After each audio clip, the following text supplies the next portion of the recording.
Imagine you are suspended in the crushing blackness of the North Pacific, 16,000 feet beneath the surface. It is the summer of 1974. The pressure here is over 7,000 pounds per square inch, enough to turn a pickup truck into a crumpled soda can. Yet, dangling in this abyss is a marvel of engineering that rivals the Saturn V rocket in complexity. It is a mechanical claw the size of a 5-story building, affectionately named Clementine by its creators. It is hanging from 3 miles of steel pipe, swaying gently in the deep ocean current, and its jaws are slowly closing around a tomb. Inside those jaws lies the crushed hull of K-129, a Soviet Gulf II-class ballistic missile submarine. It holds nuclear warheads, cryptographic codebooks, and the bodies of nearly 100 Soviet sailors. This is not science fiction. This is Project Azorian, the most audacious, expensive, and secretive intelligence heist of the Cold War. The objective was simple but insane. Reach down to the bottom of the ocean, steal a 2,000-ton enemy submarine, and bring it to the surface without the Soviet Navy noticing. But the brilliance of Azorian wasn't just in the underwater mechanics, it was in the lie told above the waves. To the rest of the world, the massive ship hovering overhead, the Hughes Glomar Explorer, was simply the latest eccentricity of a reclusive billionaire. The cover story claimed that Howard Hughes was mining the ocean floor for manganese nodules, jagged little rocks rich in rare metals. The press ate it up. The public marveled at Hughes's industrial ambition. In reality, the mining equipment was a hollow prop, and the ship was a floating CIA fortress designed to hide a moon pool large enough to swallow a submarine whole. This operation represents the absolute zenith of Cold War paranoia and ingenuity. It required the CIA to invent technology that didn't exist, to recover an object they weren't sure was intact, to solve an intelligence puzzle that could shift the balance of nuclear power. It was a mission so sensitive that when journalists eventually sniffed out the truth, the agency's refusal to comment birthed a phrase that remains the government's favorite shield today. They could neither confirm nor deny the existence of the operation. That legal maneuver, known as the Glomar response, is as much a legacy of this ship as the engineering itself. To understand how a giant claw ended up grappling a nuclear tomb 3 miles down, we have to rewind 6 years prior to the heist. We have to go back to the moment the target disappeared. It begins in 1968, with a rogue Soviet submarine vanishing into the silence of the Pacific and the frantic, secret race to find where it fell. February 24th, 1968. The diesel engines of a Gulf II-class submarine churn the freezing waters off the Kamchatka Peninsula, leaving the Rybachi Naval Base for the open Pacific. This is K-129. She carries a crew of 98 men and, more importantly, 3 R-21 ballistic missiles housed in the elongated sail structure. These are liquid-fueled nuclear weapons, primitive by modern standards and notoriously volatile. The mission is a standard combat patrol: sail into the emptiness of the Northeast Pacific, remain undetected, and wait for orders that everyone hopes will never come. For 2 weeks, the routine holds. K-129 checks in at scheduled intervals, but by March 8th, she misses a radio check. By the second week of March, the silence at fleet headquarters turns into panic. The Soviet Navy realizes they have lost a nuclear asset, but they don't know where and they don't know why. They begin a frantic, massive surface search, but they're looking in the wrong place. They assume the sub is lost near its last check-in point, hundreds of miles away from the actual gravesite. While the Soviets scour the surface, the United States Navy already knows exactly what happened. It was instantaneous and violent. On March 11th, the hydrophones of the secret SOSUS system, or SOSUS, picked up an acoustic anomaly unlike any biological noise. It wasn't a whale or an earthquake, it was a crunch. U.S. intelligence triangulated two distinct catastrophic events minutes apart, originating 1,560 miles northwest of Hawaii. The leading theory, supported by later acoustic analysis, paints a grim picture of K-129's final moments. It likely wasn't a collision with an American vessel, despite persistent rumors involving the USS Swordfish. The evidence points to an internal catastrophe. The liquid fuel in one of the R-21 missiles likely leaked, reacting with the oxidizer to trigger an explosion inside the silo while the submarine was submerged. This blew a hole in the pressure hull. The first acoustic event was the explosion. The second was the sound of the submarine imploding as it fell past its crush depth, slamming into the seabed 3 miles down. We also have to correct the record regarding a popular Cold War myth. You might hear conspiracy theories claiming K-129 was a rogue submarine commanded by a zealot attempting an unauthorized nuclear strike on Pearl Harbor, only to be destroyed by a failsafe. This makes for a great thriller novel, but the intelligence archives simply don't support it. The acoustic signature matched a hull failure, not a launch sequence, and the submarine was well within its patrol box, nowhere near the launch range required for a surprise attack on Hawaii. K-129 wasn't an aggressor, it was a victim of 1960s technology, a steel coffin triggered by a chemical leak. The Soviets couldn't find it, but thanks to SOS-US, the Americans knew the coordinates within a 10-mile radius. While the acoustic data settled into the classified archives of American listening posts, the surface of the Pacific erupted into chaos. The Soviet Naval Command in Kamchatka realized K-129 had missed 2 consecutive check-ins. In the rigid hierarchy of the Soviet Navy, silence wasn't just an anomaly, it was a catastrophe. By the 3rd week of March 1968, the Soviet Pacific Fleet launched a massive search and rescue armada that became impossible to hide. It was a frantic projection of force, a flotilla of desperation comprised of over 40 vessels. This wasn't a standard drill, it was an all-hands-on-deck emergency involving 2 squadrons of destroyers, 3 submarines, auxiliary trawlers, and a constant rotation of T-95 Bear reconnaissance bombers thundering overhead, scanning the waves for an oil slick or a debris field. American intelligence officers watched this unfold with a mixture of tension and fascination.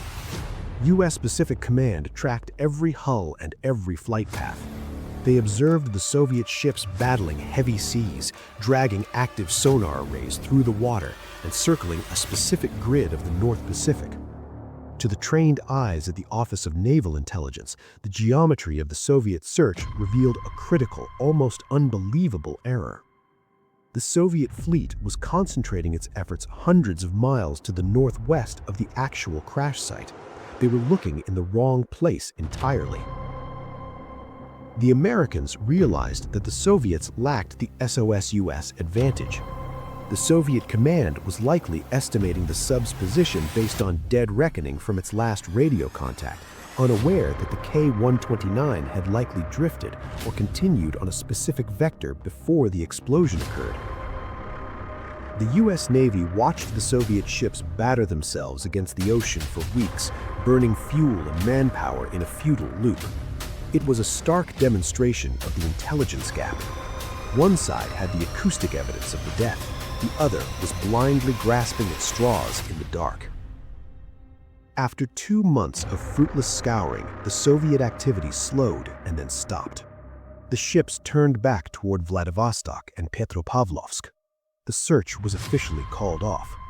Moscow had accepted the loss, presuming the submarine and its 98 crew members had vanished into the abyss, unrecoverable and forever lost.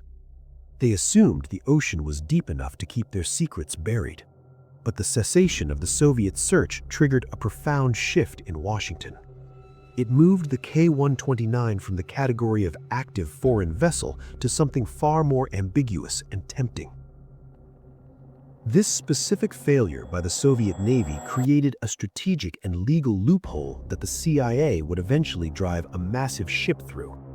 In the unwritten rules of the Cold War and the nebulous statutes of maritime law, a sunken military vessel technically remains the property of the sovereign nation.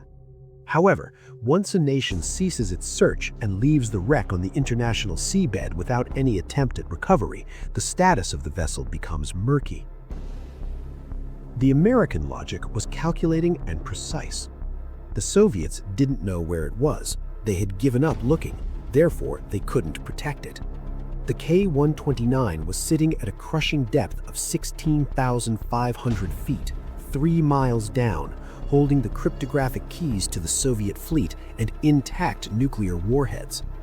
If the United States could reach it, they could claim they were merely salvaging deep-sea debris. The Soviets' failure to find their own ship was the green light. The target was no longer a potential rescue. It was an unprotected treasure chest waiting at the bottom of the world, provided American engineers could do the impossible and lift it. To find a needle in the equivalent of a 3 million square mile haystack, you don't just look, you listen. And by 1968, the United States Navy wasn't just listening to the ocean, they had effectively wired the floor of the Pacific for sound. This was the sound surveillance system, known in the classified world as SOSUS. While the Soviets were scouring the surface with searchlights and dragging primitive trawling nets, they were operating on the assumption that the ocean was a mute void. It wasn't. For over a decade, the US had been secretly laying massive arrays of hydrophones, underwater microphones, along the continental shelves and underwater mountain ranges. These cables, thick as a man's arm and running for hundreds of miles to shore stations, were originally designed to track the low-frequency churn of Soviet propellers moving through strategic choke points. But they also acted as a planetary seismograph for man-made disasters. When K-129 died, it didn't go quietly. The catastrophic failure of the pressure hull created an implosion, a violent, sudden acoustic event that rang through the deep sound channel like a bell. But hearing a bang is different from knowing where it came from. This is where a distinct, often overlooked branch of intelligence tradecraft came into play. The raw data didn't just sit with the Navy.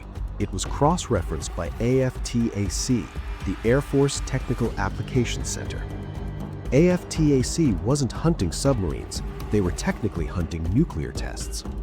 Their job was to enforce the Limited Test Ban Treaty by listening for unauthorized atomic detonations underwater.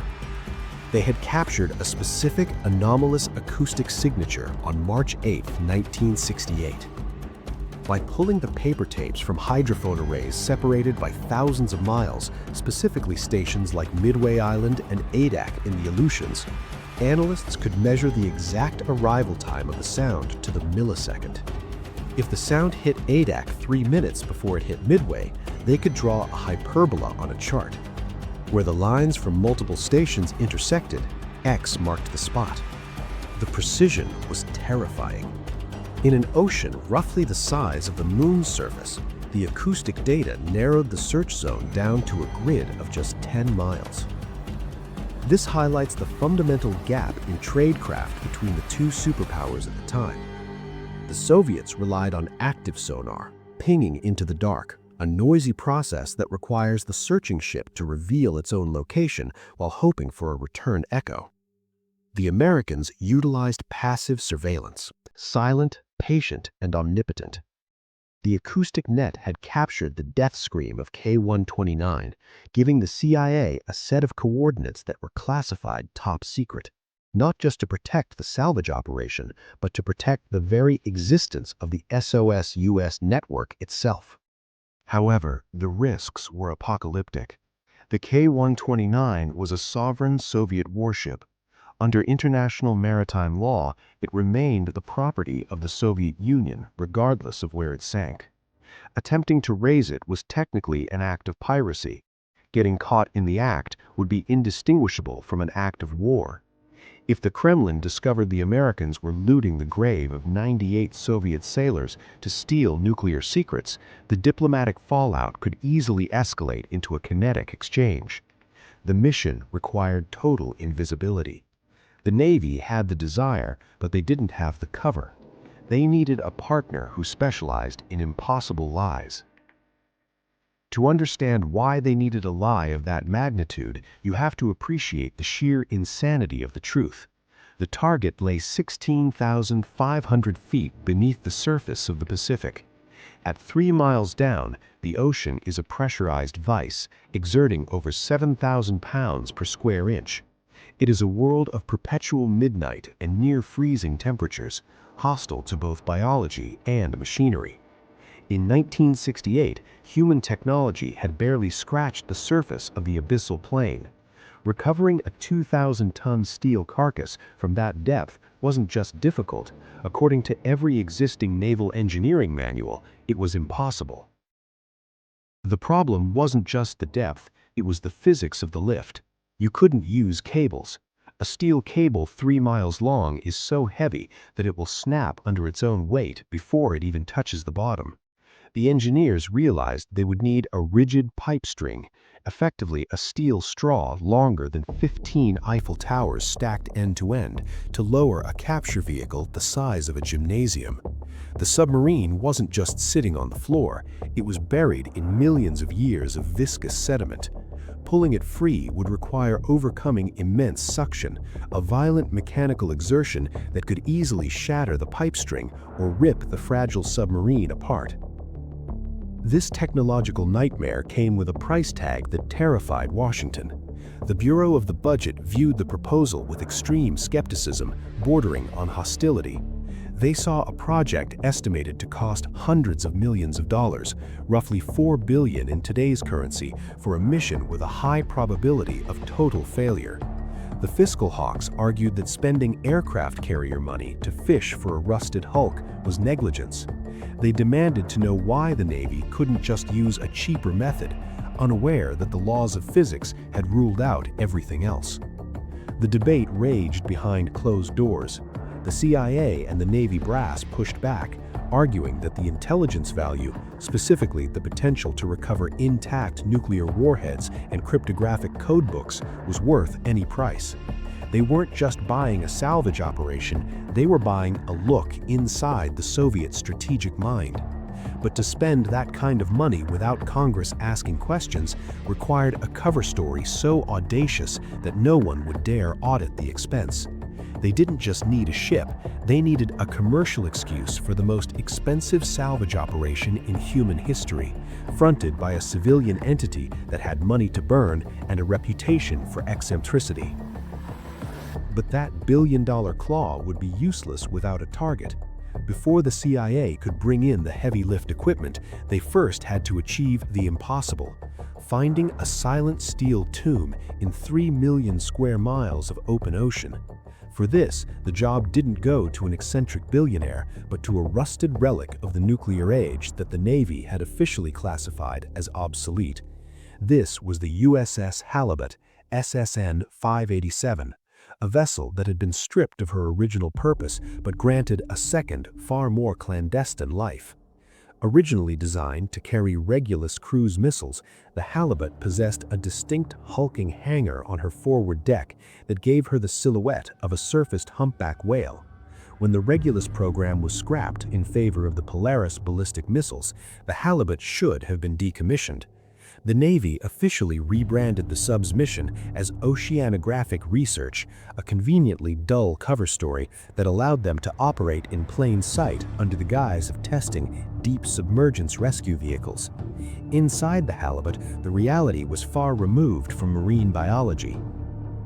It was packed with racks of mainframe computers, development labs, and shadowy bunks for the riders, the intelligence specialists from the CIA and the National Underwater Reconnaissance Office, who operated outside the standard naval chain of command.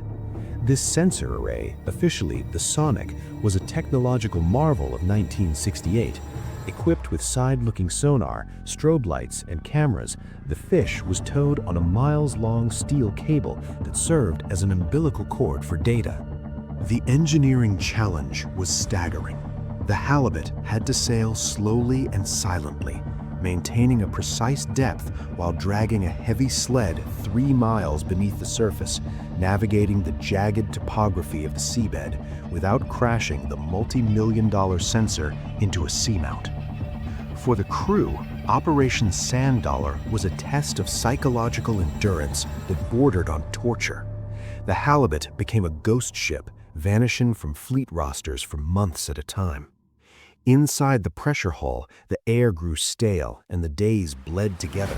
Men worked 12-hour shifts, engaging in a tedious, high-stakes video game where the prize was a Soviet nuclear weapon.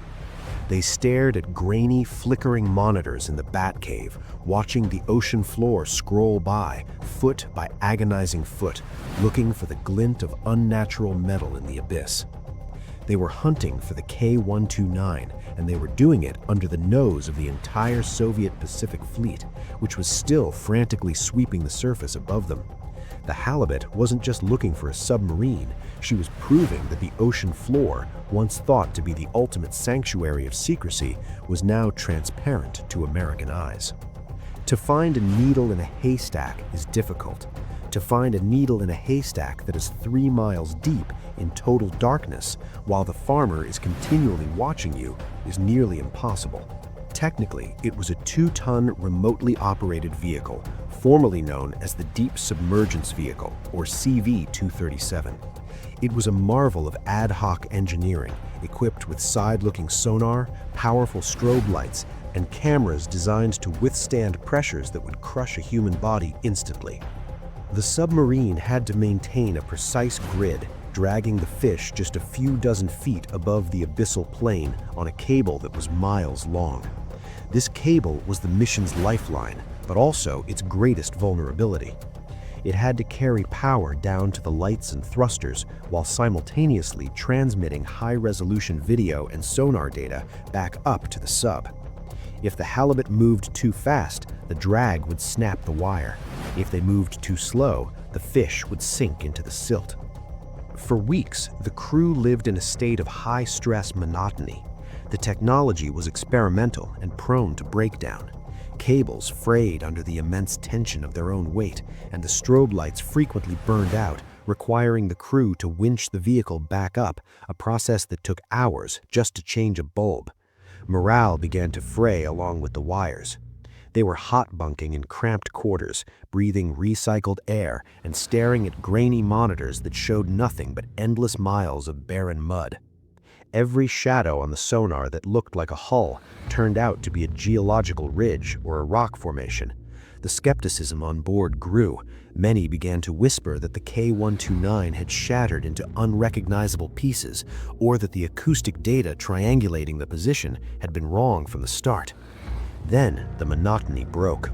The side-looking sonar painted a distinct metallic anomaly. It wasn't rock, it was geometric. As the Halibut maneuvered the fish closer, the strobes fired, cutting through the eternal darkness of the Pacific Trench.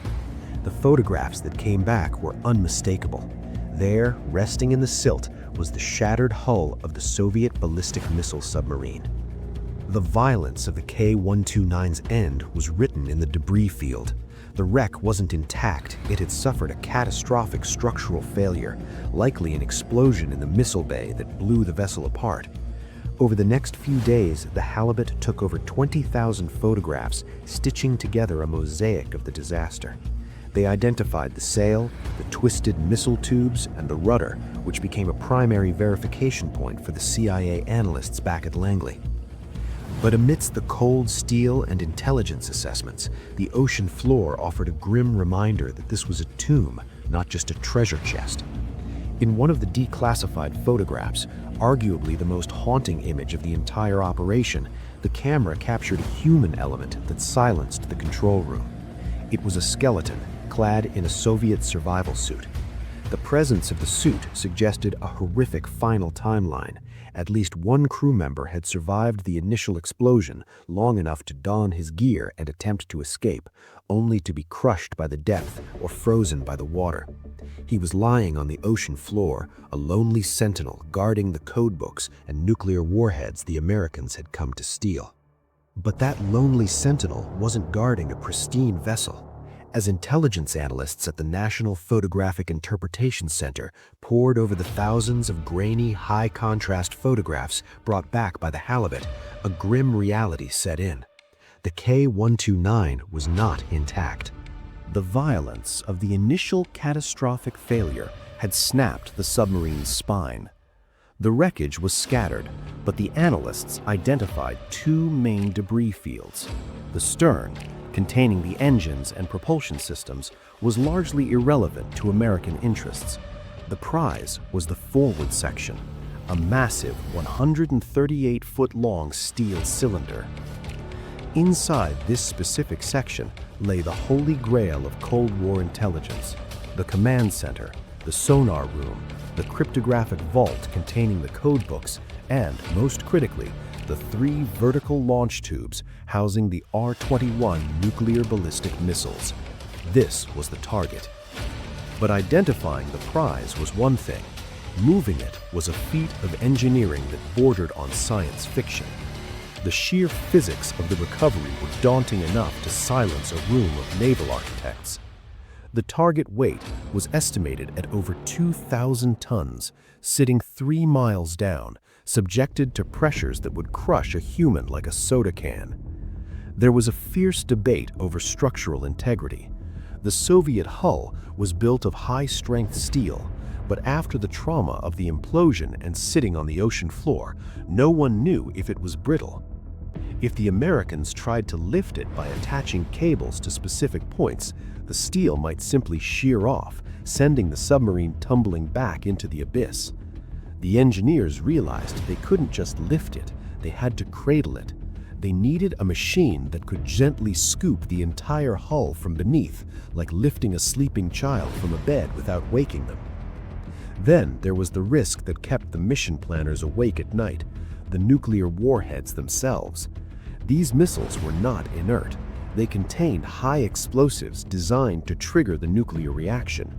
If the recovery claw crushed a warhead, or if the shock of the lift caused a conventional detonation, it wouldn't result in a mushroom cloud. Physics prevents a full nuclear yield from an accidental cook-off, but it would cause a dispersal event. Plutonium would scatter across the Pacific floor, poisoning the site and potentially releasing a radioactive plume detectable by Soviet sensors. The entire operation could be blown by a single spark 3 miles underwater. Despite these catastrophic risks, the potential intelligence gain was viewed decisively. The proposal moved up the chain of command to the 40 Committee, the secretive group overseeing covert operations, and finally to President Richard Nixon. The U.S. Navy wanted to handle the recovery, but the White House saw a diplomatic minefield. If a U.S. vessel was caught hovering over a Soviet war grave, it would be an act of war. The operation required total plausible deniability. It couldn't be a military mission, it had to be civilian. And that meant the CIA had to take the lead, fabricating a cover story so elaborate and so expensive that no one would dare question it.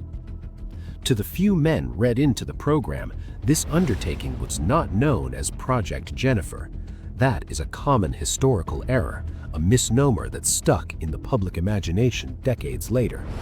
In 1970, Jennifer was merely the code word for the security compartment itself, the clearance level required just to read the memos. The actual operation to lift the submarine was codenamed Project Azorian, and the engineering challenge Azorian faced was, scientifically speaking, impossible. The CIA wasn't just trying to find a needle in a haystack. They were trying to lift the haystack without anyone noticing the needle was gone. The target, the Soviet K-129, lay 16,500 feet down. That is 3 miles of crushing darkness. The pressure at that depth is roughly 7,000 pounds per square inch. The wreckage weighed over 3 million pounds. Standard salvage methods were useless. You couldn't float it with pontoons because the nitrogen would expand and explode the tanks as they rose. You couldn't use a single winch line because a steel cable 3 miles long is so heavy it would snap under its own weight before it even hooked the target. But the physics of the lift were secondary to the politics of the surface. This is where the true genius and the true madness of Azorian reveals itself. Even if they could lift the submarine, what then? If a US vessel was spotted hauling a dripping, rust-covered Soviet nuclear missile submarine out of the ocean, the cover story evaporates instantly. Soviet surveillance satellites orbited overhead. Soviet intelligence trawlers disguised as fishing boats constantly shadowed American naval movements. The moment the K-129 broke the surface of the water, plausible deniability would die, and a diplomatic crisis, or perhaps a naval shooting war, would begin. The CIA realized they didn't just need a recovery ship, they needed a magic trick. They needed a vessel that could swallow a submarine whole, entirely underwater, while the rest of the world watched and saw nothing but a mining operation.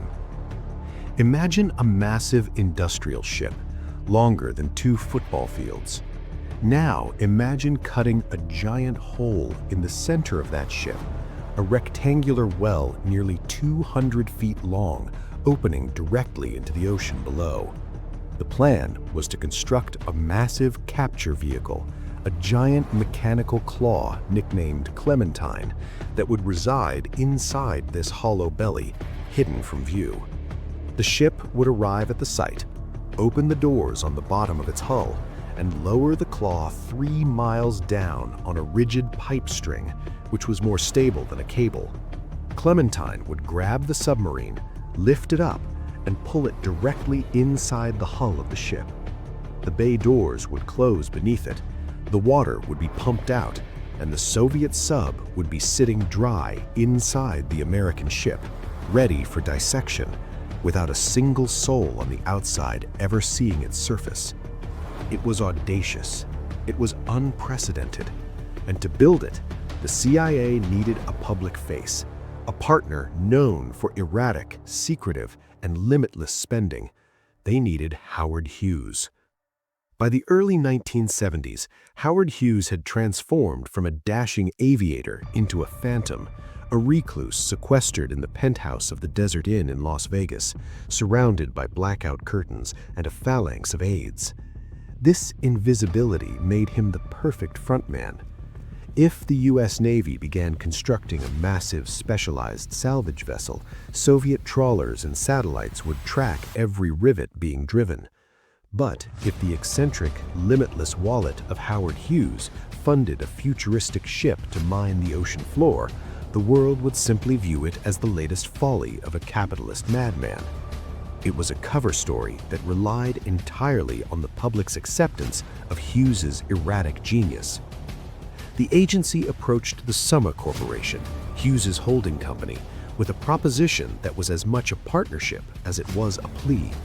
They needed his name, his infrastructure, and his reputation for secrecy. The irony of the arrangement was that the CIA officers orchestrating this billion-dollar recovery never actually met Hughes. The approval came down not through a handshake, but through the back channels of his isolated empire, granting the CIA permission to use his identity as a mask. In exchange, the government covered the costs, hidden deep within the black budget, while Hughes garnered the prestige of pioneering a new industry without risking a dime of his own fortune. The lie they constructed was specific, scientific, and brilliantly dull. Manganese nodules. These were potato-sized rock formations scattered across the Pacific floor, rich in iron, nickel, and cobalt. Geologists knew they existed, but the technology to harvest them from 3 miles down was considered science fiction.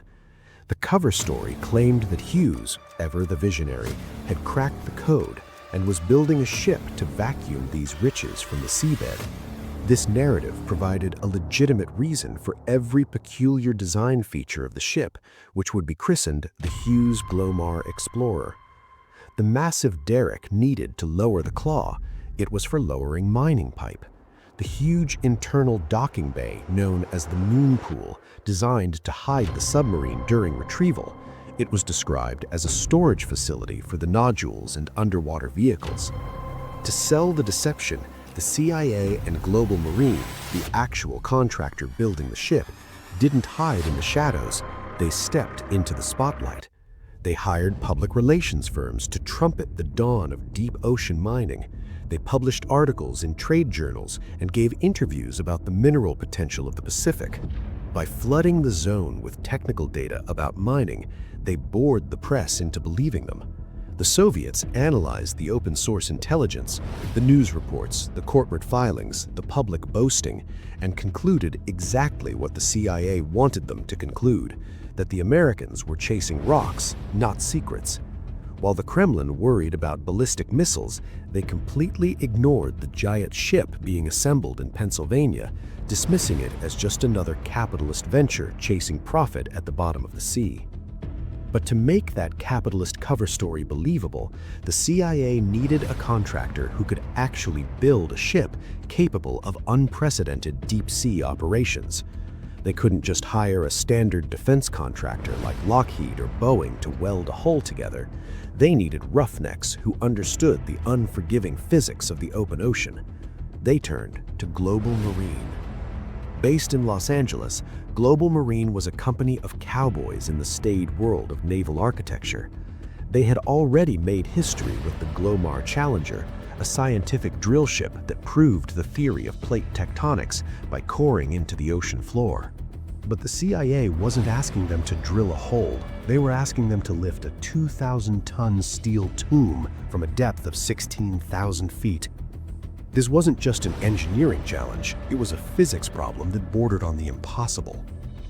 The man tasked with solving it was naval architect John Graham. Graham knew that the sheer weight of the target wasn't the only issue. The real enemy was the water itself. To reach the submarine, the ship would need to lower a pipe string, essentially thousands of 30-foot sections of steel pipe screwed together one by one until they reached the bottom.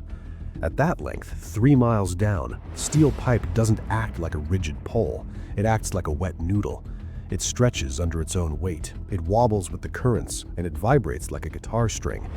If the ship on the surface moved the wrong way, the pipe wouldn't just bend, it would snap, sending the recovery claw and the Soviet submarine plummeting back into the abyss. This brings us to the most persistent myth about the project. Popular history often credits Howard Hughes with the genius behind the Glomar Explorer.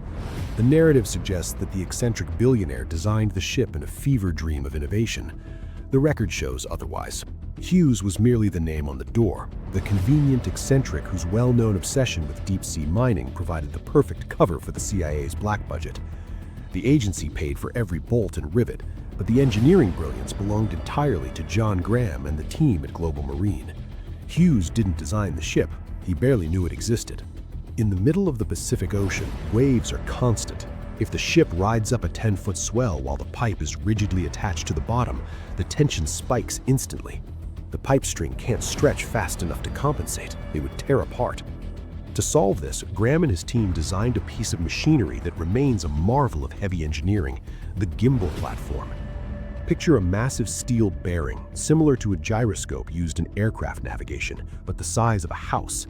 They built a heavy-lift derrick, the tower that holds the pipe, and mounted the entire structure on this gimbal bearing in the center of the ship.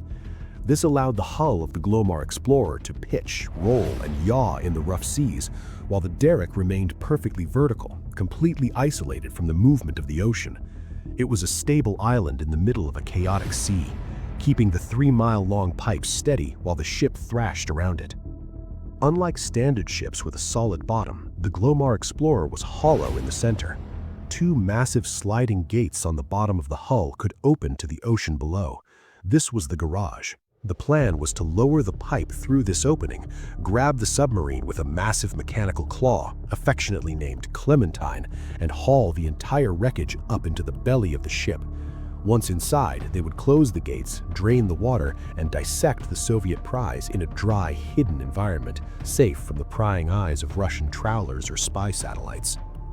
But building the ship was only half the battle. They had to construct the capture vehicle, the massive claw that would actually grapple the submarine. It looked like a giant piece of farm equipment, a lattice of steel beams and hydraulic talons. Because they couldn't risk anyone seeing Clementine, they built a submersible barge, the HMB-1, just to hide it. They constructed the Claw inside this covered barge in Redwood City, California, keeping it completely out of sight. When it was time to mate the Claw to the ship, they towed the barge out to deeper water, submerged it, and brought the Glomar Explorer directly over the top of it. The ship opened its bottom gates and sucked the Claw up into the moon pool like a phantom. To the casual observer on the docks, the ship had simply gone out for sea trials and returned empty.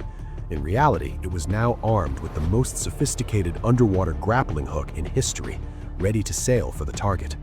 Inside the cavernous belly of the Glomar Explorer, suspended above the churning water of the moon pool, hung a mechanical beast that defied conventional engineering. To understand the sheer absurdity of Project Azorian, you have to understand the scale of this device. Clementine was not a simple hook or a magnet. It was a 4 million pound robotic hand, a complex lattice of heavy steel girders roughly the size of a gymnasium, designed to execute the most delicate pickpocket maneuver in history at a depth where the pressure could crush a pickup truck into a soccer ball. The device featured 5 massive, hydraulically operated fingers, massive steel beams known as breakout legs that were designed to slip under the hull of the sunken Soviet submarine K-129 and cradle it. But building such a monstrosity presented a counterintelligence nightmare. You cannot simply construct a 2,000-ton claw in a dry dock in plain view of Soviet spy satellites, particularly when its dimensions exactly match the hull of a Gulf II-class ballistic missile submarine. The CIA's solution was a masterclass in hiding in plain sight. They commissioned a separate vessel, the HMB-1, or Hughes mining barge. To the casual observer, the HMB-1 looked like a floating aircraft hangar, a massive roofed barge intended, ostensibly, to store the processed manganese nodules the Glomar was supposedly mining. In reality, that roof was a shield. Underneath the cover of the HMB-1, engineers assembled Clementine in total secrecy, safe from the prying lenses of orbiting reconnaissance cameras. But this created a secondary logistical problem. How do you get a 2,000-ton secret weapon from a covered barge into the belly of the Glomar Explorer without anyone seeing it? The solution was a maneuver that had never been attempted on this scale. The barge was towed to a secluded deep-water cove at Santa Catalina Island. There, utilizing a complex ballast system, the entire HMB-1 barge was submerged, sinking slowly until it rested on submerged concrete piers. Once the barge was underwater, the Glomar Explorer maneuvered directly over it. The ship opened its bottom gates, the massive doors of the moon pool, and the barge's roof retracted underwater like the petals of a steel flower. In the darkness beneath the hull, the Glomar lowered its heavy lift pipe, latched on to Clementine, and hoisted the massive claw up into the hollow center of the ship. The gates closed, the barge resurfaced, and the ocean was left empty. From the surface, nothing had happened. Below the waterline, the weapon had been loaded. The engineering required to operate Clementine was just as precarious as the transfer. The claw was not suspended by a flexible cable which would twist and snap under the load, but by a pipe string, sections of high-strength steel pipe screwed together one by one to form a rigid lifting column 3 miles long. This introduced a terrifying variable: resonance. At that length, the steel pipe acted like a giant spring. If the ship heaved on the waves at the wrong frequency, the rhythmic bouncing could amplify down the string, snapping the pipe and dropping the capture vehicle and the submarine back into the abyss. To counteract this, the ship was equipped with a heave compensation system, a massive hydraulic gimbaling platform that isolated the pipe string from the motion of the ocean surface, keeping Clementine perfectly steady while the ship pitched and rolled above it. The hydraulic systems on the claw itself were designed to function at near freezing temperatures, pumping fluid that had to resist turning into jelly, powering the heavy steel fingers that would soon be asked to lift the Soviet Navy's darkest secrets from the silt. But building the machine was half the battle. The other half was hiding it in plain sight.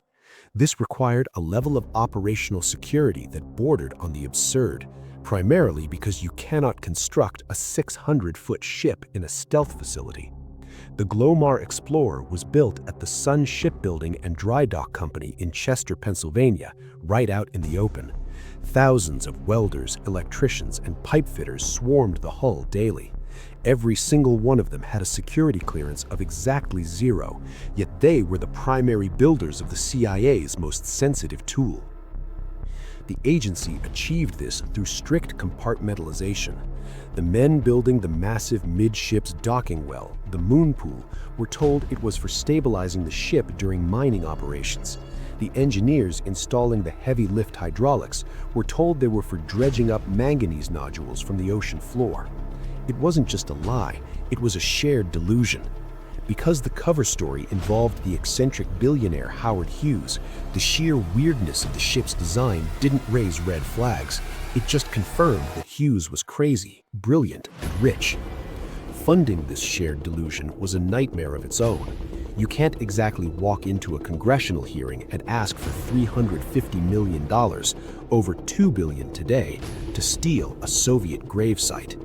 The CIA funneled the money through a labyrinth of shell companies and hidden appropriations, burying the costs inside vague Navy logistics budgets and research grants. It was a financial shell game, designed to ensure that even if a curious congressman looked at the ledgers, they wouldn't see a submarine recovery vessel, they would just see bureaucratic noise.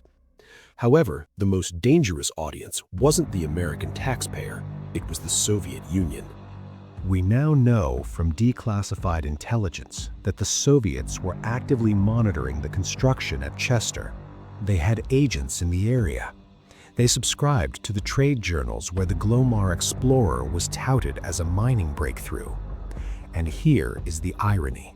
The Soviets bought the cover story even more completely than the American press did.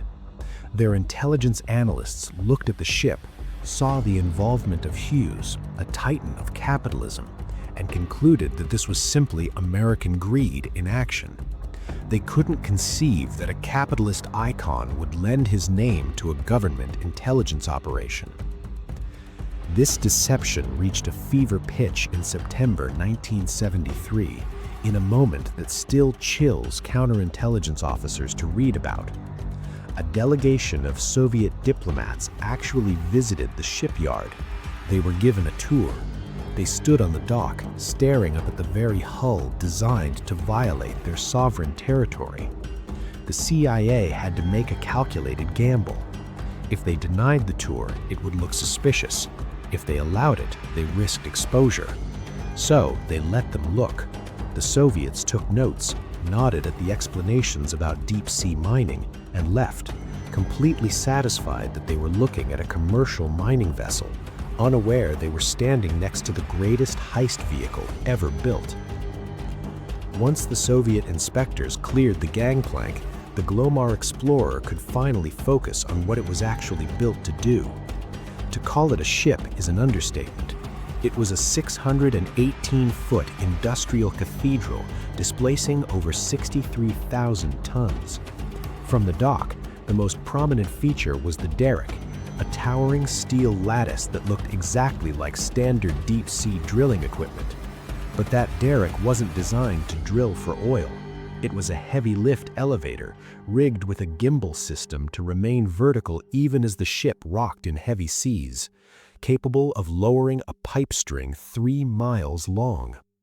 This was a massive internal hangar, 199 feet long and 74 feet wide, open to the ocean at the bottom, but shielded from view by huge sliding doors. The plan was to winch the submarine up from the abyss, bring it inside the belly of the ship, and close the doors before surfacing. No Russian satellite, no passing ship, and no prying eyes would ever see the K-129. It would simply vanish into the hull. But the sheer size of the vessel wasn't the most impressive part. The real miracle was the stability system. Recovering a crushed submarine from 3 miles down requires surgical precision. If the ship drifted even a few hundred feet, the pipe string would snap like dry spaghetti under its own weight. Anchoring at 16,000 feet was physically impossible. The chains would be too heavy to lift. So the engineers invented something entirely new: automatic station keeping. They dropped acoustic transponders onto the ocean floor around the target site. The ship listened to their pings using hydrophones on the hull, fed that data into a cutting-edge computer system, and automatically fired 5 submerged thrusters and 2 main propellers to counteract wind and current. In an era before GPS, the Glomar Explorer could hold its position within a 40-foot radius in the middle of the Pacific Ocean. It was the grandfather of the dynamic positioning systems used by modern oil rigs today. Inside this technological marvel, the social dynamic was just as complex. The crew was a forced marriage between 2 very different worlds. You had the roughnecks from Global Marine, hard-drinking, loud, blue-collar drillers hired to run the rig. Then you had the mission specialists, clean-cut, secretive men from the CIA and various intelligence contractors. The cover story held that they were mining experts, but the drillers knew something was off. The specialists kept to themselves, monitored conversations, and secured restricted areas. The drillers called them the spooks and the mystery men, creating a tense atmosphere of segregated mess halls and hushed rumors. Despite the friction, they had a job to do. In June 1974, the Glomar Explorer departed Long Beach. Because of its massive beam, it couldn't fit through the Panama Canal, forcing it to take the long, arduous route around the tip of South America. By the time it arrived at the target site, roughly 1,500 miles northwest of Hawaii, the crew was anxious, the seas were rough, and the most expensive gamble in intelligence history was about to drop its claw. To make the deception airtight, the Glomar Explorer couldn't just look like a mining ship, it had to behave like one. This meant the CIA had to pause its mission timeline to actually mine the ocean floor for manganese nodules. It is one of the supreme ironies of the operation that the intelligence community briefly became a legitimate commercial dredging entity, pulling up tons of seabed rock simply to generate a paper trail and visual evidence for any watching satellites. These nodules, potato-sized lumps of rock containing nickel, copper, and cobalt, were piled onto the deck not because they were valuable, but because they were the perfect prop. The agency was so committed to the bit that they invited the press on board while the ship was docked in Hawaii. It was a brazen move. Reporters from major outlets were given the grand tour, marveling at the automated pipe handling systems and the sheer scale of Howard Hughes's supposed industrial folly. They were allowed to see the mess hall, the cabins, and the drilling derrick. They were permitted to interview the roughnecks who had been briefed to complain about the heat and the long hours. But there was one area strictly quarantined from the media glare: the moon pool. That massive internal hangar was guarded by security teams who claimed it was a hazardous industrial zone, too dangerous for civilians. In reality, hiding behind those bulkheads was Clementine, the 3 million pound capture vehicle, looking nothing like a mining dredge and everything like a mechanical claw designed to cradle a submarine hull. The reporters bought the story and left, filing reports about Hughes's eccentric genius. But the guests who arrived once the Explorer reached the recovery site were not so easily charmed. On July 18th, just as the Explorer was stabilizing over the target coordinates, the radar picked up a contact. It was a Soviet naval tug, the Chazma. For the CIA mission directors, the arrival of the Chazma turned a complex engineering challenge into a high-stakes standoff. This was the nightmare scenario: the Soviets arriving at the exact spot where their submarine had died. If the Kremlin knew what lay 3 miles beneath the keel, the Chazma wasn't just a spectator, it was a prelude to an international incident. The Soviet tug circled the Explorer aggressively, closing the distance to take high-resolution photographs. They monitored every radio frequency, waiting for the telltale burst of encrypted naval traffic that would betray a military operation. But the Glomar remained silent. The ship was motionless in the water, maintaining its dynamic positioning, which looked suspicious to the seasoned Russian sailors. Commercial ships usually move when they trawl. To counter this, the Glomar crew had to stage a theater of industry. They ran the pumps to churn up mud and dumped it back into the ocean, creating a visible sludge plume for the Russian binoculars to spot. The psychological warfare that ensued was surreal. At one point, the Soviet tug closed to within 200 yards, close enough to shout across the water. On the bridge of the Explorer, the anxiety was suffocating, yet the orders to the crew were absolute. Act normal. Be friendly.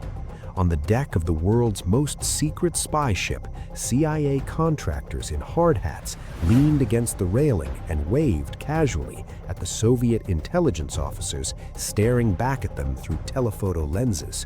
They were engaging in polite maritime neighborliness while simultaneously preparing to rob a grave right under the Russians' noses.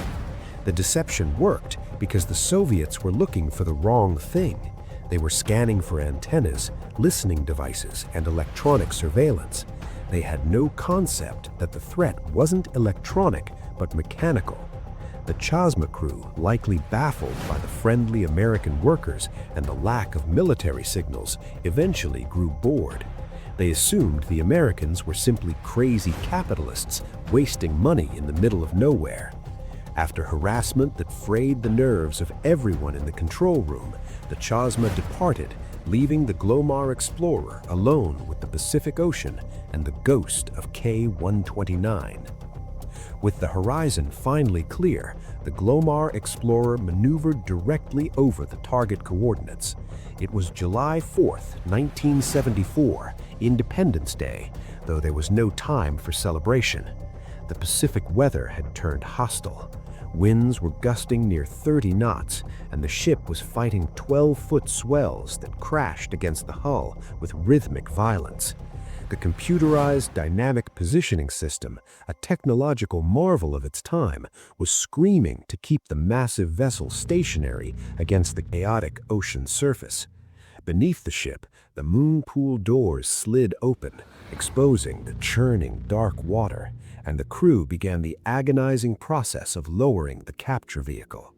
They assembled the pipe string section by section, 60 feet at a time. It was a slow descent into the abyss, lowering the massive claw known as Clementine toward the ocean floor 3 miles down. But the solitude didn't last. 2 weeks into the operation, just as the capture vehicle was nearing the bottom, the radar pinged again. This time, it wasn't a missile-range ship. It was the Soviet naval tug, SB-1. It didn't just pass by. It moved in for a lethal inspection. The tug closed the distance to a terrifying 200 yards. At sea, amid heaving swells, 200 yards is practically collision distance. Through binoculars, the CIA man on the Glomar bridge could see the faces of the Soviet sailors on the tug's deck, snapping photographs and peering through their own optics. Inside the control room, the tension spiked to near panic levels.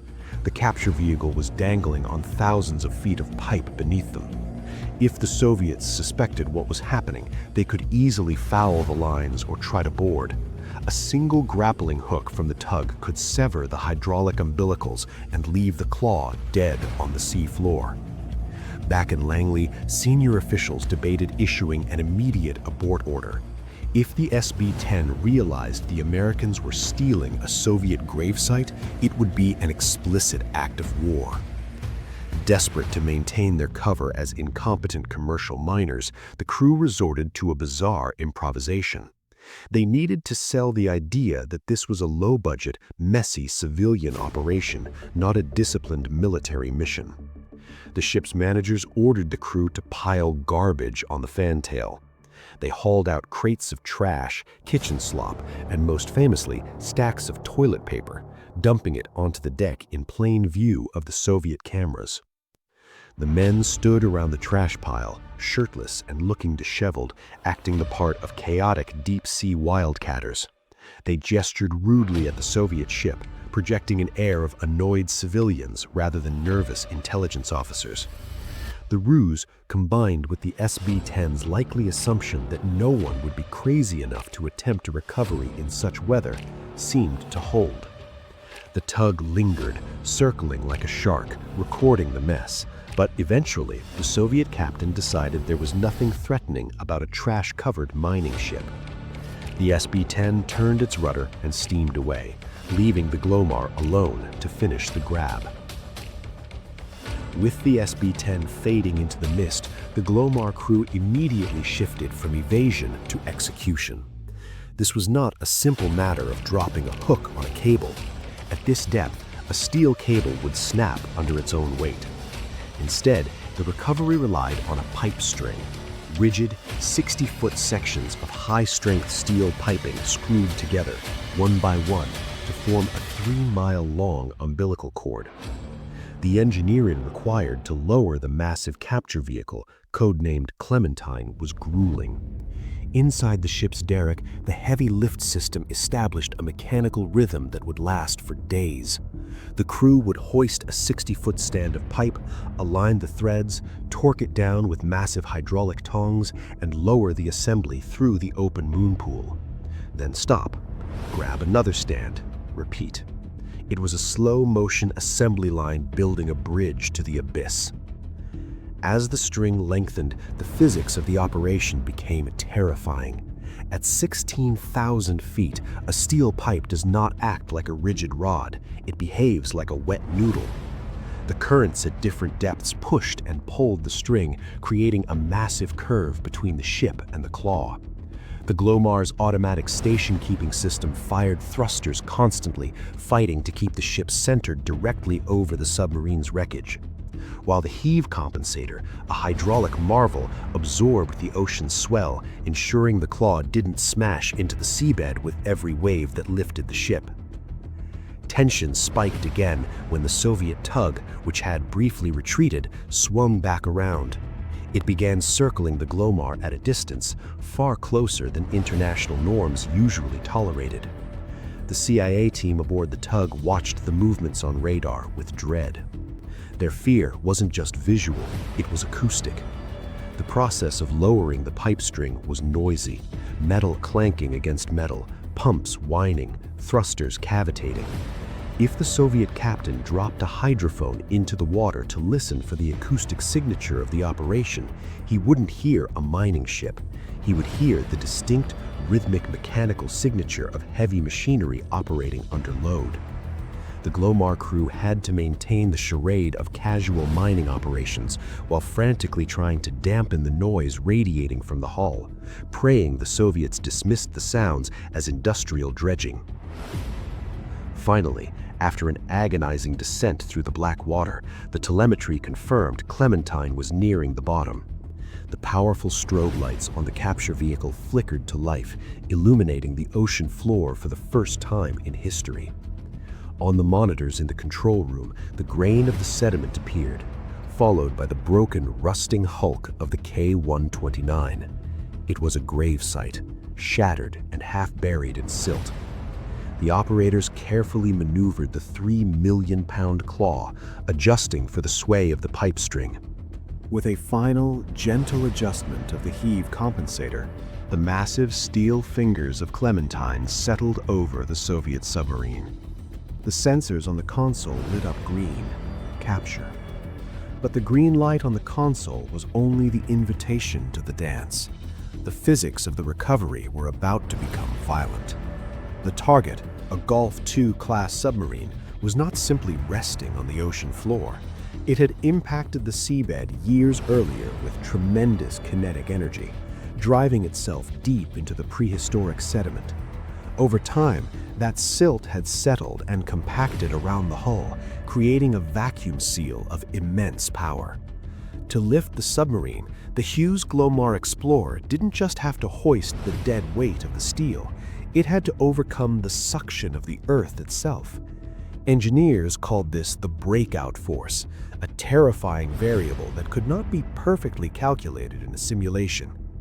If the operators pulled too fast, the sudden release of suction would send a shockwave up the pipe string, snapping the rigid steel sections like dry twigs. If they pulled too slowly, the strain would fatigue the metal before the mud ever surrendered its prize. The operators in the control room, a nerve center bathed in the glow of monochrome monitors, initiated the sequence. The hydraulic rams of the heavy lift system engaged, and the strain gauges began to climb. The entire ship, displacing over 60,000 tons of water, began to settle lower into the Pacific. They were lifting via a pipe string, 3 miles of high-strength maraging steel screwed together section by section. As the tension mounted, that pipe began to behave less like a rigid beam and more like a living thing. Under the millions of pounds of load, the steel physically stretched, elongating by several feet, storing potential energy like a massive coiled spring. Above the waterline, the ship began to speak. The Glomar was designed to be acoustically quiet to evade Soviet sonar, but under this extreme load, the hull groaned. The massive gimbal assembly, the gyroscopic bearing platform that allowed the pipe to remain vertical while the ship rolled in the waves, took the brunt of the torture. It was now supporting the 3 million-pound capture vehicle, the weight of the 3-mile pipe string, and the resistance of the Soviet tomb. The bearings screamed, a high-pitched mechanical whine that vibrated through the deck plates and into the boots of the crew. Then, a shudder ran through the vessel. Deep below, in the crushing blackness, the mud finally surrendered. The suction broke. The K-129 pulled free from its grave. The sudden release of tension sent a jolt traveling up the pipe at the speed of sound. This was the moment of maximum danger. If the pipe recoiled too violently, the capture vehicle's claws could be shaken loose, or the pipe segments could fracture near the surface. But the heave compensator, the massive hydraulic system designed to isolate the pipe from the vertical movement of the ocean swells, did exactly what it was built to do. It absorbed the shock, dampening the recoil instantly. The load stabilized. The screaming of the gimbal settled into a heavy, rhythmic thrum. Now the ascent began. It was an agonizingly slow process, devoid of the cinematic speed of a winch. The system worked like a massive jack. Hydraulic cylinders would lift the pipe string a few feet, a locking mechanism would engage to hold the weight, and the cylinders would reset for the next stroke. Lift, lock, reset. Lift, lock, reset. The pace was excruciating, averaging just a few feet per minute. For the men in the control room, time seemed to dissolve. They were lifting history. They were lifting nuclear secrets. Every foot gained was a victory against probability. The sensors indicated the claws were holding firm. The pressure readings confirmed the load was consistent with the target. The telemetry from Clementine showed the submarine was secure within the steel embrace. The ghosts of the Cold War were rising towards the surface, inch by inch, carried by the most complex mechanical claw ever built. The audacity of the CIA's plan was no longer theoretical. It was happening. The steel held. For this brief, shining moment, the operation was perfect. But the ocean does not negotiate with engineering physics. It only tolerates them, and usually not for long. The ascent was agonizingly slow, a process measured not in miles per hour, but in feet per minute. The Glomar Explorer was essentially disassembling a steel skyscraper from the top down, unscrewing 60-foot sections of the massive pipe string one by one, as the claw, codenamed Clementine, crept closer to the surface. For the crew in the moonpool control room, staring at grainy, flickering video feeds from 3 miles down, the tension was a physical weight. Every groan of the hydraulic gimbals, every vibration in the hull sounded like failure. For several thousand feet, the operation held. The massive Soviet hulk, weighing over 2,000 tons in the water, swayed gently beneath the ship, suspended by a thread of steel. But as the prize reached the halfway point, estimates place this between 6,000 and 9,000 feet below the surface, the laws of materials science asserted themselves with catastrophic abruptness. A violent, sickening shudder reverberated through the entire ship. It wasn't the dull thud of a collision, it was the sharp, ringing snap of tension releasing instantly. In the control room, the telemetry gauges went wild. The load sensors dropped. On the monitors, the image blurred as the water around the claw became a chaotic swirl of silt and bubbles. The culprit was the very innovation that made the lift possible: miraging steel. To understand why this mission failed, you have to look at the metallurgy. Standard steel, the kind used in skyscrapers or ships, is ductile. Under extreme stress, it stretches before it breaks. But standard steel was too heavy for a lift of this magnitude. The pipe string alone weighed millions of pounds. If they had used normal steel, the pipe would have snapped under its own weight before it even reached the bottom. This alloy is incredibly strong, capable of withstanding immense tension, but it has a fatal flaw. It is brittle. It does not stretch. It does not warn. When it reaches its limit, it shatters like glass. Deep in the mid-water darkness, the K-129 had shifted. Perhaps the currents torqued the hull, or perhaps the submarine, already fractured by the internal explosion that sank it back in 1968, simply could not support its own weight against the drag of the ocean. The stress on the miraging steel fingers spiked. They didn't bend to accommodate the shift, they snapped. 3 of the massive grapple claws sheared off. With the support compromised, the structural integrity of the submarine gave way. The hull groaned and split. The view on the CIA's monitors turned into a horror show of slow-motion physics. The majority of the target, roughly 100 feet of the aft section, tilted backward, slipped free from the remaining fingers, and began to spiral back down into the abyss. This was the nightmare scenario. It wasn't just a pile of scrap metal falling, it was the mission's entire purpose. The falling section contained the crowning jewels of Soviet intelligence. The vertical launch tubes housing the SSN-5 Serb nuclear ballistic missiles, gone. The secure communications room, filled with the cryptographic machines and codebooks that the NSA had salivated over for years, gone. The control center with the operational manuals, gone. The crew watched helplessly as 2/3 of the target tumbled away, disappearing into the blackness, eventually slamming back down into the seabed, likely shattering into an unrecoverable debris field upon impact.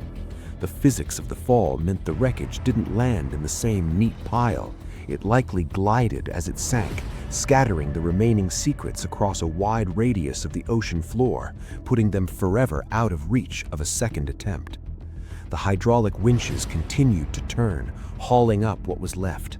The mood in the control room shifted from triumphant adrenaline to a hollow, sickening realization. As the claw finally breached the moon pool and rose into the belly of the Glomar Explorer, the water draining away in cascading sheets, the extent of the failure became visible to the naked eye.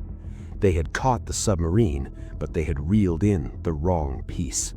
Clementine was clutching only the forward 38 feet of the K-129. This was the torpedo room. It was a twisted, mangled section of the bow. While not entirely worthless, it was a devastating consolation prize compared to the intelligence goldmine that had just slipped through their fingers. There were no ballistic missiles here, no cipher machines, no strategic roadmap to the Kremlin's nuclear thinking.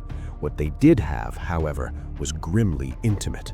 The recovered section contained 2 nuclear-tipped torpedoes, a significant technical find, certainly, allowing U.S. analysts to study Soviet torpedo guidance and yield capabilities. But alongside the weapons were the remains of 6 Soviet sailors. The CIA had gone fishing for codes and came up with a tomb. The Glomar Explorer sat bobbing in the Pacific swell, a billion-dollar engineering marvel holding a broken fragment of history.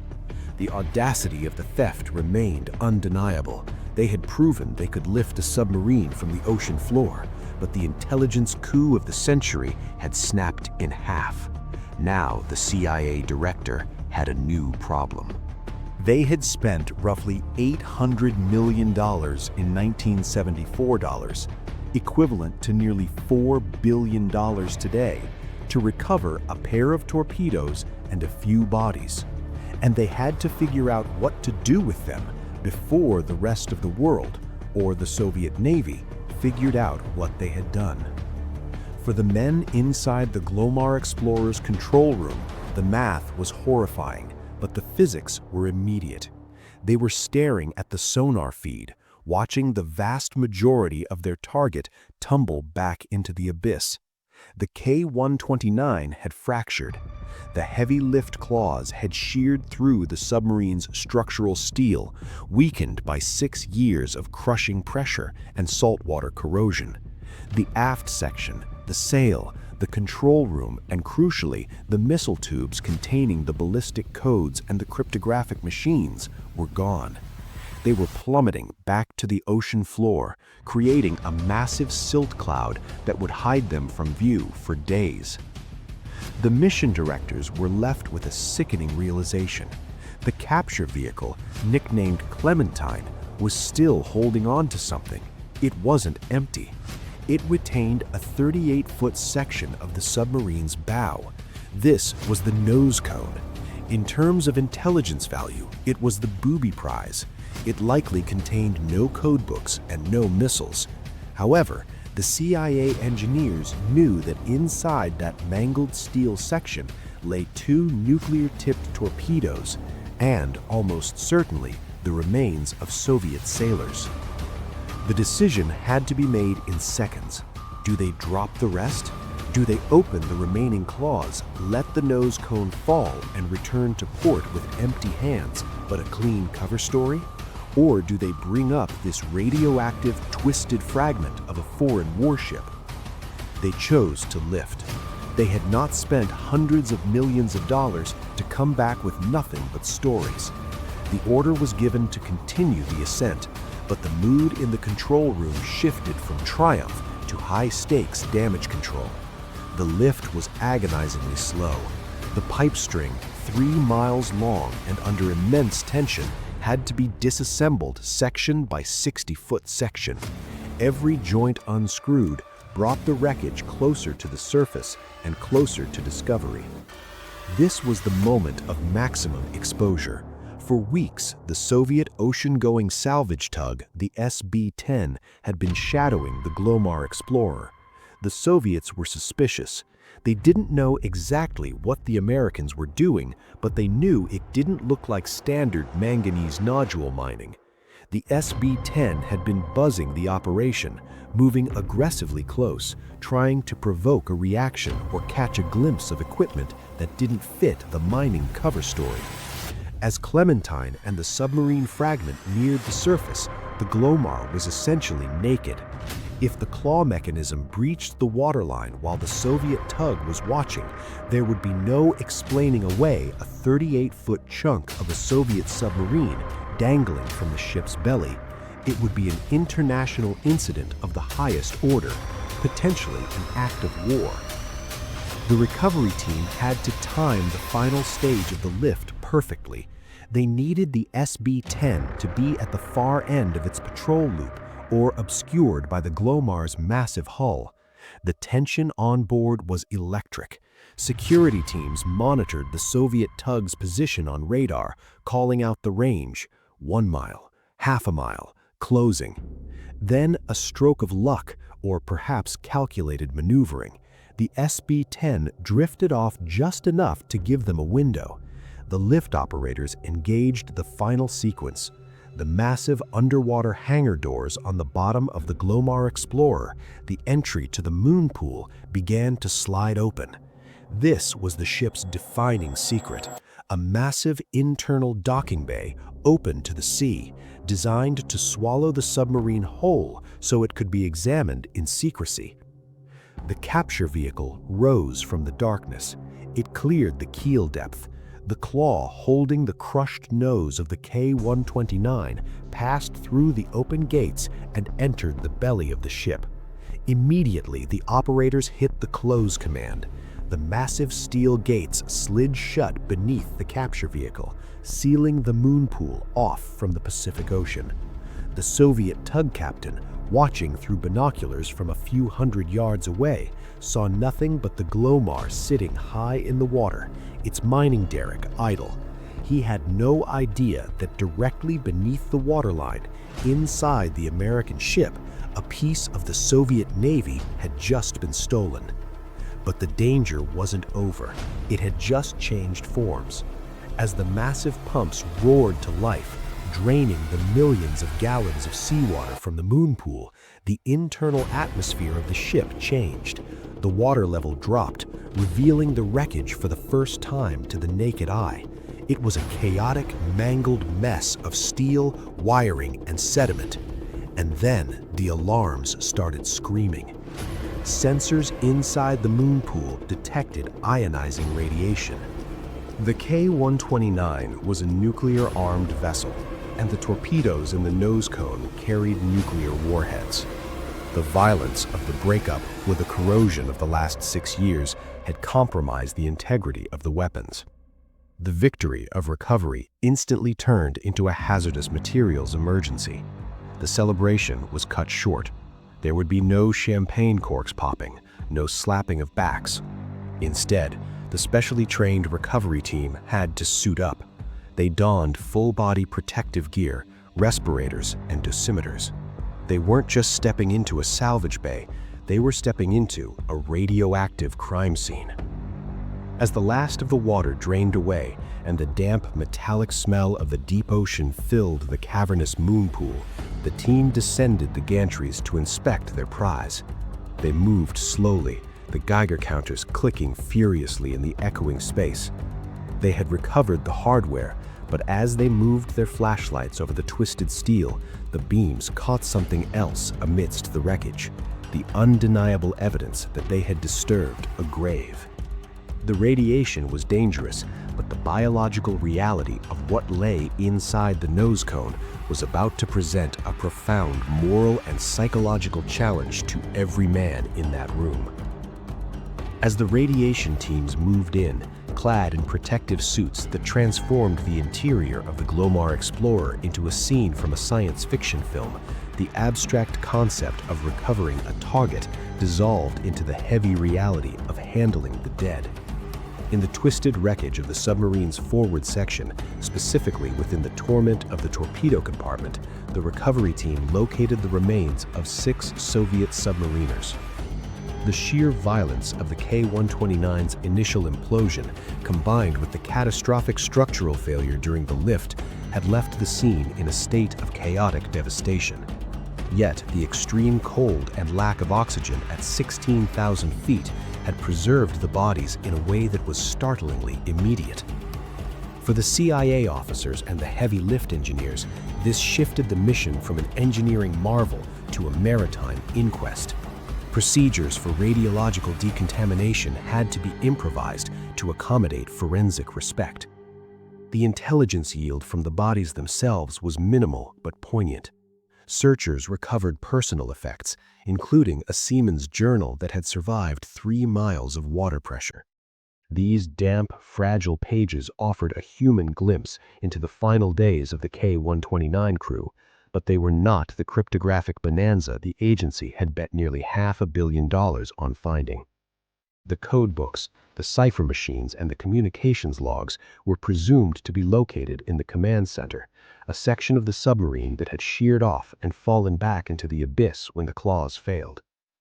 With the intelligence sifted, the Glomar crew faced the problem of disposal. CIA Director William Colby had foreseen this possibility and issued strict orders. The Soviet sailors were to be treated with full military honors. This was not merely a gesture of sailor-to-sailor respect, though that sentiment was certainly present among the crew. It was a calculated piece of diplomatic insurance. If the operation were ever exposed, and the CIA assumed the Soviets would eventually learn the truth, the United States needed irrefutable proof that they had not desecrated the dead. On September 4, 1974, a formal burial at sea was conducted on the deck of the Glomar. It was a surreal ceremony, conducted in secret, thousands of miles from land, over the very grave they had just robbed. The 4 bodies were placed in a metal container, weighted to ensure a swift return to the seafloor. The ceremony was recorded on color film, a reel that would remain classified for decades. In the footage, an American service member reads the service for the burial of the dead in English, followed by a translation into Russian. The Soviet naval hymn was played over the ship's loudspeakers, drifting out over the empty Pacific. As the container slid into the water, the Americans saluted their Cold War adversaries, closing the loop on a strange, silent tragedy. Once the dead were returned to the deep, the assessment of the remaining hardware began in earnest, and the mood in Langley turned to disappointment. The Glomar had grabbed the wrong piece of the ship to satisfy the mission's primary objective. Without the command center, there were no cryptographic keys. Without the missile tubes, there were no R-21 ballistic nuclear missiles to reverse engineer. However, the hull was not entirely empty. Most accounts from the operation confirmed that the wreckage contained 2 nuclear-tipped torpedoes. The recovery of these weapons provided U.S. naval intelligence with a close-up look at Soviet tactical nuclear design, specifically the fusing and firing mechanisms, which offered valuable insights into Soviet torpedo reliability and safety protocols. Yet, in the binary calculus of intelligence, acquiring 2 tactical torpedoes at the cost of $800 million was difficult to categorize as a victory. They had attempted the greatest heist in history, and while they proved it was physically possible, the specific secrets they hunted remained buried in the silt 3 miles down. Yet, while the agency fretted over Soviet trawlers and satellite passes, the fatal blow to the operation's secrecy didn't come from the KGB. It came from a much less sophisticated adversary in Hollywood. On June 5, 1974, just as the CIA was debating the viability of a second mission to recover the rest of the submarine, the unthinkable happened at the headquarters of the Summer Corporation. The building at 7020 Romaine Street was the fortress-like nerve center of Howard Hughes's empire. It was supposed to be impenetrable, a concrete vault protecting the billionaire's darkest secrets. But that night, a team of burglars bypassed the alarm system, overpowered the lone night watchman, and went to work on the safes with oxyacetylene torches. They were looking for cash, and they found about $68,000 of it. But in their haste, they also scooped up stacks of documents, unaware that they were stealing the most sensitive intelligence secret of the Cold War. Among the stolen papers was a handwritten memo describing a meeting between Hughes's aides and the CIA. It explicitly detailed the true purpose of the Glomar Explorer, referring to the recovery effort by its classified code name, Project Jennifer. The irony was staggering. The United States government had spent hundreds of millions of dollars constructing a cover story that fooled the entire world, only to have the unvarnished truth sitting in the getaway car of common criminals who initially had no idea what a Soviet K-129 was. When the thieves finally realized the leverage they held, the heist turned into extortion.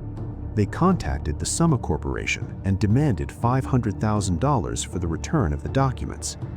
This placed the CIA in an impossible bind. They were an intelligence agency, not a police force.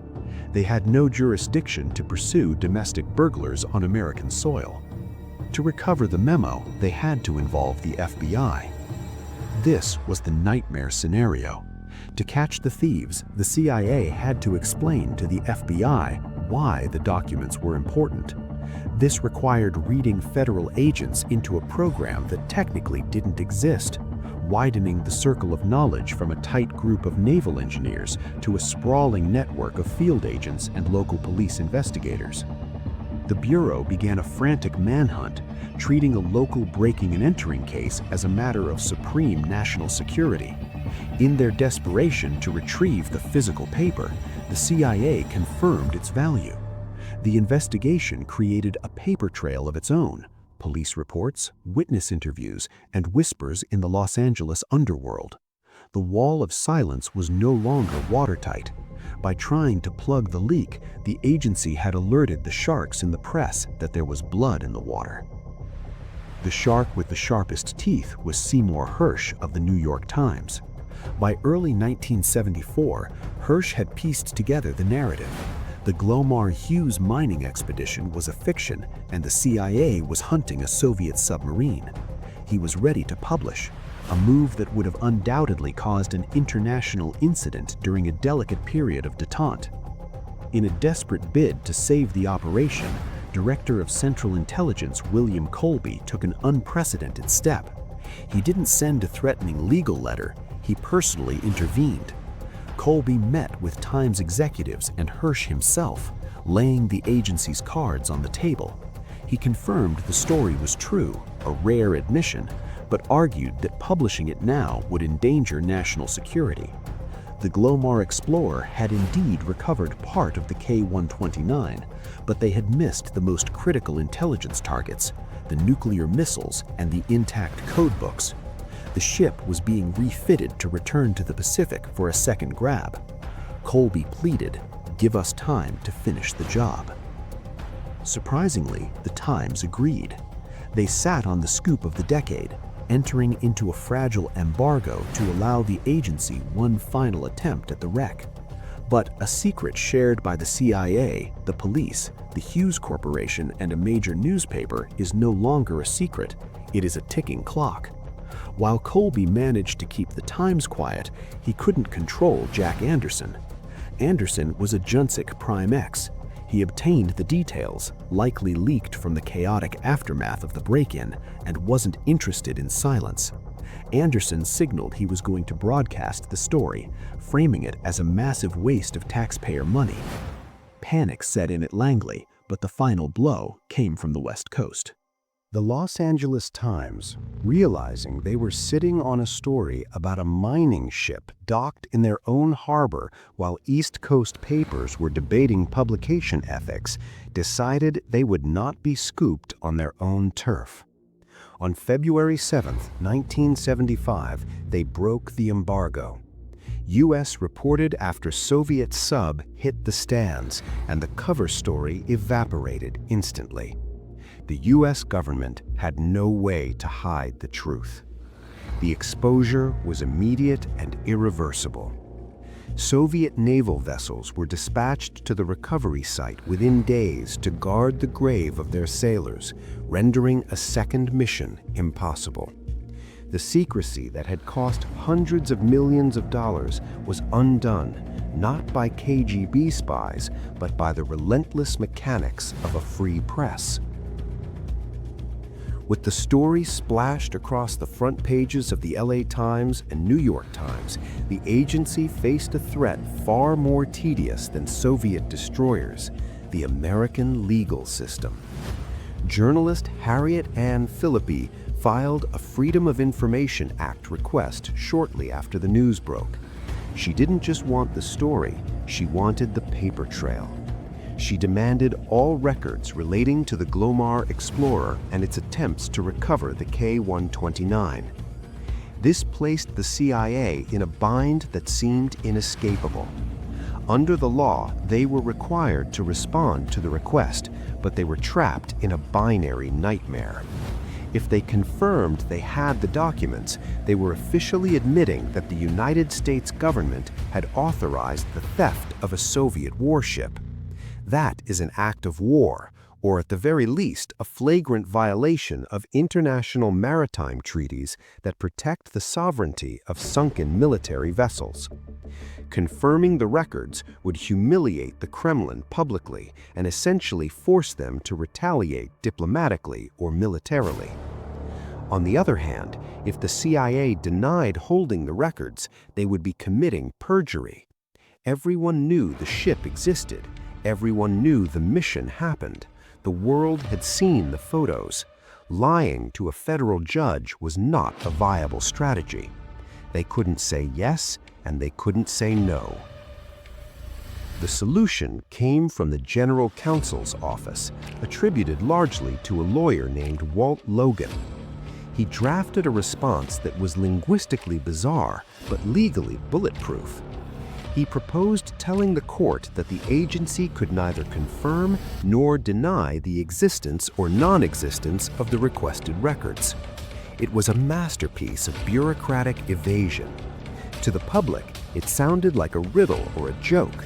To the courts, however, it was a sophisticated argument that the very existence of the records was in itself a classified fact. Initially, a district court judge didn't buy it, ordering the government to answer the question directly. In 1976, the D.C. Circuit Court of Appeals overturned that ruling. They accepted the argument that confirming the existence of the program would damage national security by officially acknowledging the operation to the Soviets, removing the plausible deniability that kept the Cold War from turning hot. It allowed the government to hide in plain sight. What started as a desperate attempt to cover up a partially failed submarine heist evolved into the gold standard of government secrecy. For the next half-century, whenever a journalist asked about a drone program, a black site, or a covert operation, the government could simply pull the Glomar card.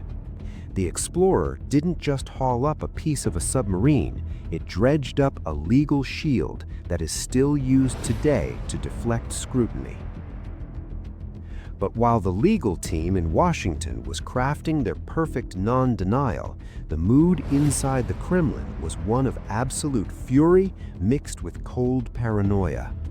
For years, the Soviet Navy had operated under the assumption that the deep ocean floor was a sanctuary.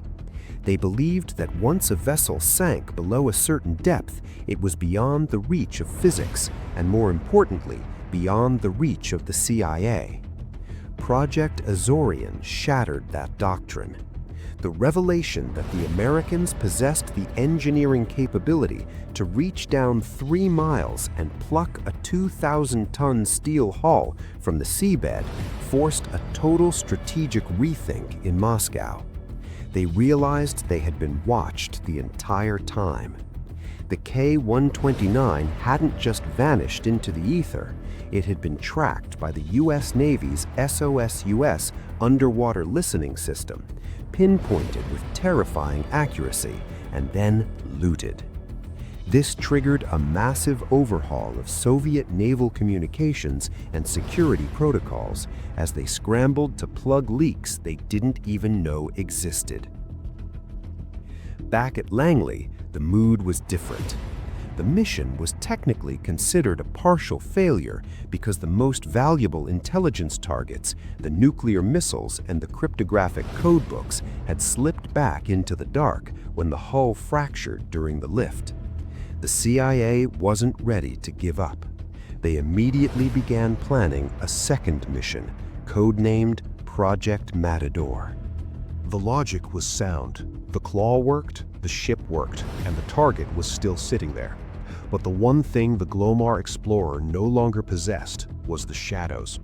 Once the story broke and the Glomar response entered the lexicon, the element of surprise was vaporized. The Soviet Union responded by parking a surveillance ship directly over the crash site, issuing a tacit threat to fire upon or ram any American vessel that attempted to disturb the grave again. With the cover story blown and the risk of an active naval confrontation skyrocketing, the Ford administration killed Project Matador. The treasure hunt was over. That left the Hughes Glomar Explorer, a $350 million marvel of engineering, with absolutely nothing to do. The ship that had been built for a singular, impossible purpose became a massive floating white elephant. It was transferred to the Navy and spent decades rusting in the Suisun Bay Reserve Fleet, a ghost ship visible from the California highway, fueling local rumors for years. In a final, lingering twist of irony, the vessel was eventually pulled out of retirement and converted for deep-sea drilling and exploration. For the last chapter of its life, the Glomar Explorer actually performed the exact civilian job that Howard Hughes had lied about doing in the first place. It operated commercially for years before finally being sold for scrap in 2015, taking the physical remnants of the Cold War's most audacious heist to the breaking yard. With the ship gone, historians are left to audit the ledger of this operation, and the math is staggering. In 1974, the total cost of Project Azorian was estimated at $800 million. When adjusted for inflation, that figure balloons to roughly $4 billion today. To put that into perspective, for the price of this single mission, the Navy could have built multiple frigates or funded an entire fleet of attack aircraft. And what was the return on this astronomical investment? In physical terms, the haul was meager. The bodies of 6 Soviet sailors, 2 nuclear-tipped torpedoes, and various bits of twisted hull. The holy grail of the mission, the cryptographic machines and the code books needed to read Soviet naval traffic, slipped back into the abyss when the grabber claw fractured. On paper, this makes Azorian look like one of the most expensive blunders in espionage history. Critics and budget hawks have long argued that the operation was a white elephant, a classic case of the intelligence community becoming so enamored with their own gadgets that they lost sight of the practical outcome. If the primary goal was to unlock Soviet communications, then Azorian failed. The CIA spent $4 billion to recover hardware that was already outdated by the time it broke the surface. The torpedoes were of 1950s vintage, offering little insight into modern Soviet capabilities. However, within the intelligence community, the assessment of value is far more complex than a simple cost-benefit analysis of recovered metal. The true return on investment wasn't what was brought up, but the message that was sent down. Until this mission, naval doctrine held that the deep ocean was the ultimate safe house. If a vessel sank beyond a certain depth, its secrets were buried forever, unreachable by physics or man. Azorian proved that the United States possessed the engineering audacity to reach down 3 miles and steal a 2,000-ton tomb from right under the enemy's nose. The psychological impact on the Kremlin was devastating. When the story broke, it forced Soviet leadership to confront a terrifying reality. They had no secrets, not even at the bottom of the Pacific. This paranoia forced the Soviet Navy to spend billions of rubles they didn't have on upgrading security, changing operational patterns, and retrofitting their fleet, fearing capabilities the Americans might not even have deployed yet. In the economic war of attrition that defined the late Cold War, forcing your adversary to burn resources chasing shadows is a victory in itself. Furthermore, the technological dividend was profound. The Glomar Explorer was effectively the Apollo program of the ocean. To hold the massive ship perfectly still over a specific point in the churning Pacific, engineers invented advanced dynamic positioning systems, thrusters controlled by computers that adjusted for wind and current in real time. This technology didn't vanish into the archives. It became the foundational DNA for the modern offshore oil and gas industry. The deep-sea drilling rigs that power the global economy today utilize the exact engineering principles developed to steal K-12. So while the Claw may have failed to grab the codebooks, the mission succeeded in shifting the strategic and technological landscape in ways that outlived the Cold War itself. But even with that legacy secure, there remains a persistent whisper among intelligence historians, a theory that suggests the official account of the Claw's failure might be the most sophisticated layer of the deception. This brings us to the realm of high uncertainty, where documents are redacted not to protect names, but to protect the narrative itself. We must ask a critical question regarding tradecraft. If you successfully steal your enemy's cryptographic keys, what is the absolute worst thing you can do? The answer is to let them know you succeeded. If the Kremlin believed the CIA possessed the codebooks and cipher machines from K-129, they would have immediately annulled those keys and overhauled their entire communications protocol, rendering the loot worthless. The intelligence value of the codebooks relied entirely on the Soviets believing they were still safe at the bottom of the Pacific. Therefore, some researchers and former operatives have speculated that the story of the catastrophic failure, the claw shattering, the sub breaking in half, the codebooks falling back into the abyss, was a secondary cover story designed for the event of a leak. When the press eventually caught wind of the project, the CIA could admit to the attempt but claim it was a botched job. This modified, limited hangout would allow the Americans to save face by showing off their engineering prowess while simultaneously assuring the Soviets that their secrets were safe. Under this theory, the glitz of the engineering failure was a shield for the intelligence success. The official CIA history, released following Freedom of Information Act requests and detailed in Sherry Sontag's definitive work, The Taking of K-129, staunchly maintains that the failure was real. They admit to recovering the bodies of 6 Soviet sailors who were buried at sea with full military honors in a ceremony filmed by the CIA, but they insist the cryptologic treasure remained lost. Whether this is the honest truth or the final unbreakable seal of the operation is a secret likely buried deeper than the submarine itself. As we look back at Project Azorian, it stands as a tombstone for a specific era of espionage. We have moved from the age of heavy metal to the age of silicon. The era of the giant physical heist is largely over. Today, intelligence agencies do not need to build $300 million ships to physically grapple with steel hulls in the crushing darkness of the ocean. They utilize malware, fiber optic taps, and remote access Trojans to steal secrets without ever leaving a desk in Maryland or Moscow. The risk to human life has decreased, but so has the sheer romantic audacity of the mission.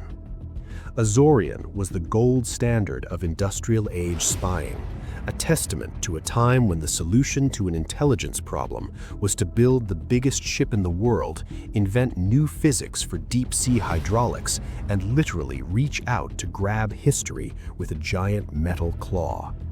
It remains the ultimate reminder that in the world of intelligence, what you see is a cover, what you hear is a distraction, and the truth is usually waiting 3 miles down in the dark.